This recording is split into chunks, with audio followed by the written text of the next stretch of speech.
حامدا ومصليا أما بعد فأعوذ بالله من الشيطان الرجيم بسم الله الرحمن الرحيم اقرأ باسم ربك الذي خلق صدق الله المولانا العظيم وقال رسول الله صلى الله عليه وسلم أكرموا أولادكم وأحسنوا تربيتهم إلى آخر أو كما قال عليه الصلاة والسلام সম্মানিত দর্শক যারা আমাদেরকে দেখছেন দূরে কাছে যে যেখান থেকে দেখছেন সবাইকে জানাই শুভেচ্ছা ও অভিনন্দন।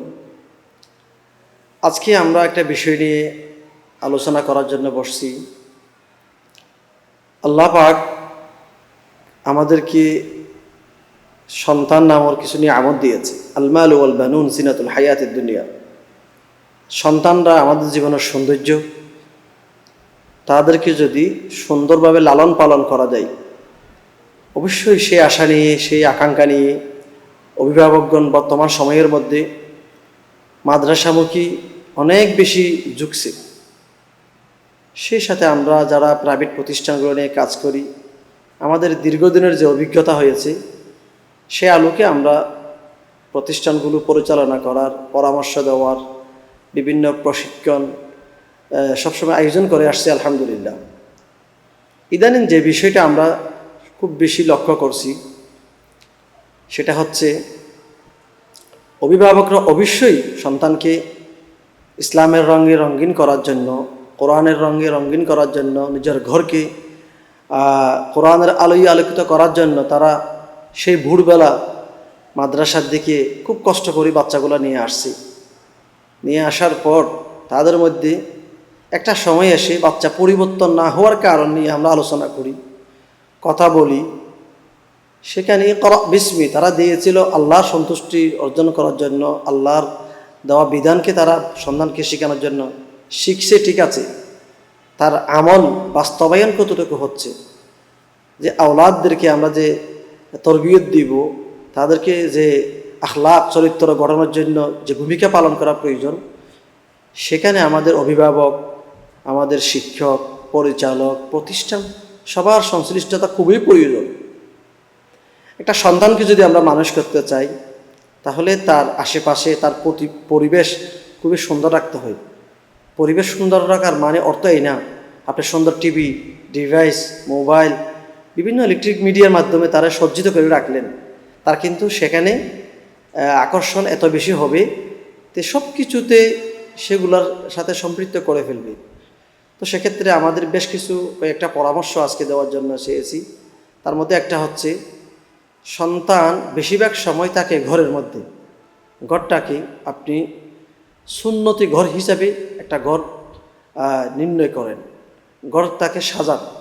যেখানে আমাদের একজন সন্তান মাদ্রাসাতে পড়ে যাওয়ার পর আমরা বিভিন্ন জায়গায় দেখেছি তাকে চেনাও যায় না, কি মাদ্রাসায় পড়ে, তার সুন্নতি পোশাক নাই, তার সুন্নতি চুল নাই, তার সুন্নতি কাপড় নাই।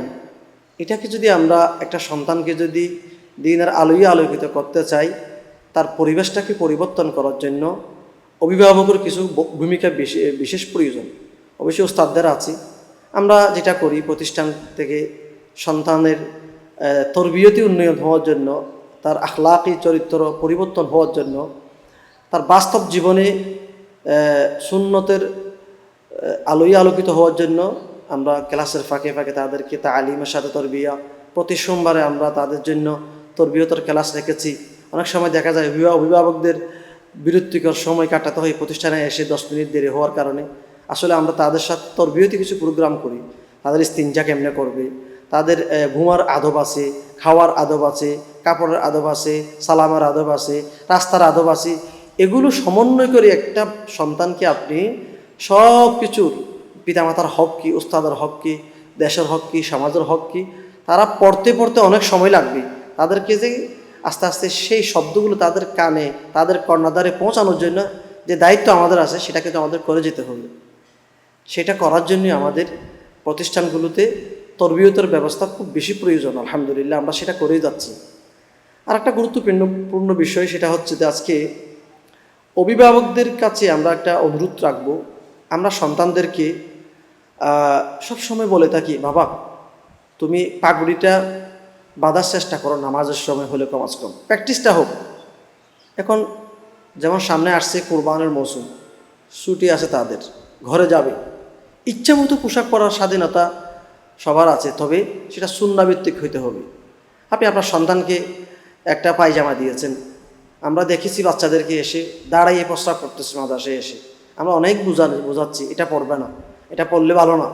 তার মধ্যে একটু আপনাদেরও সহযোগিতা প্রয়োজন, যে এটা পরিও না, এটা পরলে কষ্ট হবে, গরম লাগবে, এভাবে তাদেরকে বুঝাইতে হবে। যেমন পোশাক, কাপড়, পায়জামা, পাঞ্জাবিটা তার একটু সুন্নাভিত্তিক হওয়া দরকার। এমন পাঞ্জাবি পরে যেটা সে মাদ্রাসায় পড়ে কিনা অন্যদিকে পড়ে বোঝানো কষ্ট। তার গেঞ্জিটা অনেক মোটা গেঞ্জি, অনেক রঙিন, এটা একটু আস্তে আস্তে আপনার সুন্নার দিকে যেয়ে যান। হাব্বুসিয়াব, সাদা কাপড়, গেঞ্জিটা সাদা হলে অনেক বেশি বাচ্চাদের জন্য সুন্দর লাগে। তার মধ্যে গুরুত্বপূর্ণ আরও কি একটা বিষয়, যে তাদেরকে মিসওয়াকের আমরা খুব গুরুত্ব দিই। মিসওয়াক 2 দিন পরে তারা হারাই ফেলে, যাক সমস্যা নেই, তবে আমাদের সেটা তাদেরকে আস্তে আস্তে অভ্যাস করতে হবে। তার মধ্যে চুল, এই বাচ্চাগুলো যে আমরা কত যে বলি চুলগুলো তোমরা সুন্নাভিত্তিক কাটো, এখন এমনভাবে কেটে আসে পিছন থেকে অনেক লাল, সামনে থেকে লম্বা। এটা যদি আমরা মাদ্রাসায় করতে না পারি, অভিভাবকরা যদি এটা খেয়াল না করে, যদি মনে করি ছোটো বাচ্চা বড় হলে ভালো হবে, বড় হলে ভালো হওয়ার বিষয়টা পরে, কিন্তু আপনাকে এখন থেকে সেটা ট্রাই করতে হবে, চেষ্টা করতে হবে, অভ্যাস, সেটা অভ্যাসে পরিণত হয়ে গেলে বড় হলে সেটা পরিবর্তন করা মুশকিল হয়ে যায়।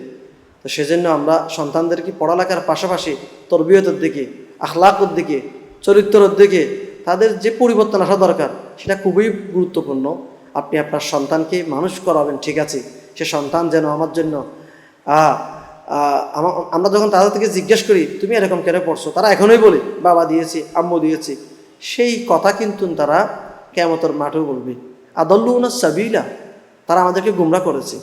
রব্বানা আতিহিম দুইফাইনি মিনাল আযাব, তাদেরকে ডবল শাস্তি দান করবে, এ কথা কিন্তু কিয়ামতের মাঠেও বলবে।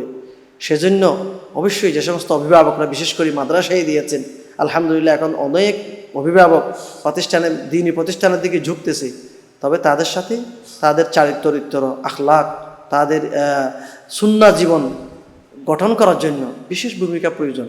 আল্লাহ পাক আমরা সবাইকে সন্তানদের সুন্নাহভিত্তিক জীবনযাপন করার জন্য তৌফিক দান করুন, আমিন।